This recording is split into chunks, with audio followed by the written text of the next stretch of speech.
പുതിയ കഥ. വിസ്കി. മദ്യപാനം ആരോഗ്യത്തിന് ഹാനികരം, മനസ്സിനും.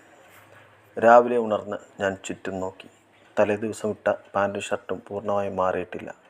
അതുകൂടാതെ ഞാനും ഭാര്യയും സ്ഥിരമായി കിടക്കുന്ന ബെഡ്റൂമിലുള്ള കിടപ്പ് മുകളിലത്തെ റൂമിലാണ്. പെട്ടെന്ന് താഴെ നിന്ന് ഭാര്യയുടെ വിളി, സജി സജി. ഭാര്യ എന്നെ വിളിക്കുന്ന വിളിപ്പേരാണ് സജി. ദേ അവിടെ സൗബിൻ നിൽക്കുന്നു. ഇന്നലത്തെ സാധനം കൊണ്ടുപോകുന്നതിൻ്റെ കാശ് കൊടുക്കാൻ പറഞ്ഞു. ഞാൻ എഴുന്നേൽക്കാൻ നോക്കി. പെട്ടെന്ന് എഴുന്നേൽക്കാൻ കഴിയുന്നില്ല. ചെറിയൊരു തലക്കനം ബാധിച്ച പോലെ. കുറച്ച് ബുദ്ധിമുട്ടി എഴുന്നേറ്റ് ഗ്രൗണ്ട് ഫ്ലോറിലേക്ക് ഇറങ്ങുന്ന സ്റ്റെയറിൻ്റെ അടുത്ത് വന്ന് വിളിച്ചു പറഞ്ഞു, സൗബിൻ അവിടെ നിൽക്ക്, ഞാനിതാ വരുന്നു, 2 മിനിറ്റ്. ഞാൻ ഉടൻ പാൻറ് ഷർട്ട് മാറി 3/4 എടുത്തു കൊടുത്ത് ഷർട്ട് മാറി ഒരു ടർക്കിയും എടുത്ത് പേഴ്സ് എടുത്തു നോക്കി. ഏതാണ്ട് 6000 രൂപ ക്യാഷായിട്ട് ഇരിപ്പുണ്ട്. ഉടൻ തന്നെ താഴെ എത്തി.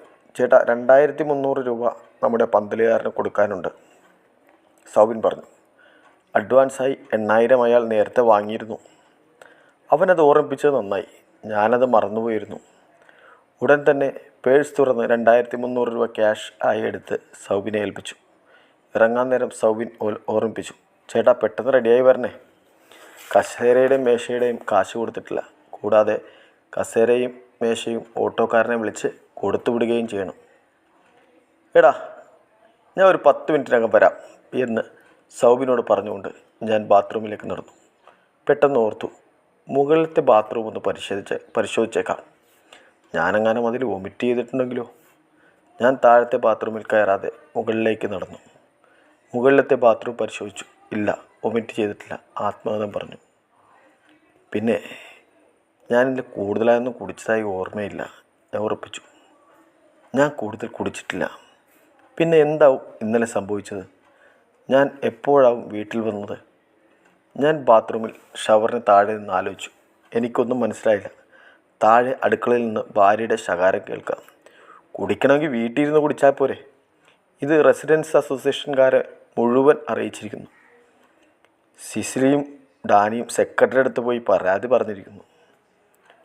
ഈ ഡാനിയും സിസിലിയും ഞങ്ങളുടെ നെക്സ്റ്റ് ഡോർ നെയ്ബേഴ്സാണ്.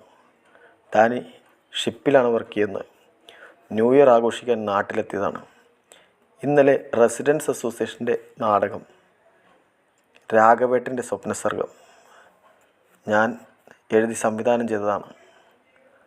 ആ നാടകം കഴിഞ്ഞ് ഡാനിയുടെ വീട്ടിലായിരുന്നു എല്ലാവരുടെയും കമ്പനി. ഡാനി വാങ്ങിയ DSP ബ്ലാക്ക് വിസ്കി എല്ലാവരും കഴിച്ചു. ഞാനും 2-3 പെഗ് കഴിച്ചിട്ടുണ്ടാവും. മുകുന്ദേട്ടനും നവാസും ആൽബിയും ഉണ്ടായിരുന്നു. അവസാനം ബഷീർക്ക കുടിക്കില്ലെങ്കിലും ഭക്ഷണം കഴിക്കാൻ അവിടെ ഉണ്ടായിരുന്നു. പിന്നെ എപ്പോഴായിരിക്കും അവിടെ നിന്ന് പോകുന്നത്? അറിയില്ല.